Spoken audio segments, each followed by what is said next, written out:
মা মা কি হয়েছে বাপ? এরকম বাজারে গেলাম দিয়ে সস্তা দুটো ওলকপি পালাম দিয়ে নিয়ে এলাম, একটু ওলকপি ঝোল এনে দাও দিনি।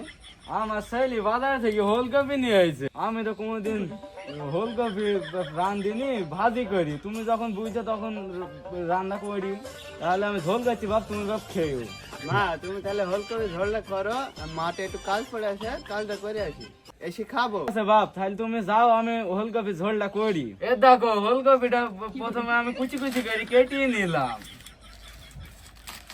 আমার ছেলে মাঠে বাল ছিটতে গেছে, এসে খাবে। কুচি কুচি করে নিগাল ভাবে কেটে নিলাম।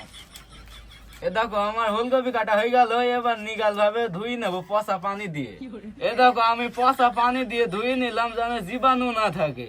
এ দেখো ধোয়া হয়ে গেছে, এবার আমি চড়িয়ে দেবো। দেখো চড়িয়ে দিলাম, এবার সুন্দর করে একটু নেড়িয়ে দেবো।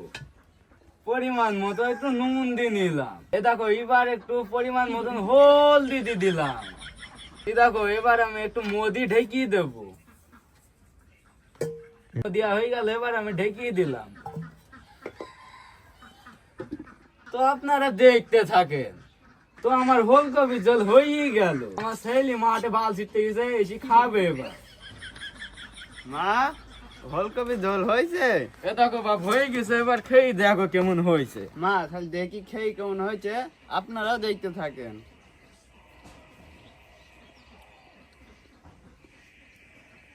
আমার মার হাতের ওলকপির ঝোল অসাধারণ লাগছে খেতে। আপনারাও দেখেন, আপনারাও ঘরে রেঁধে খায়েন, অসাধারণ লাগবে।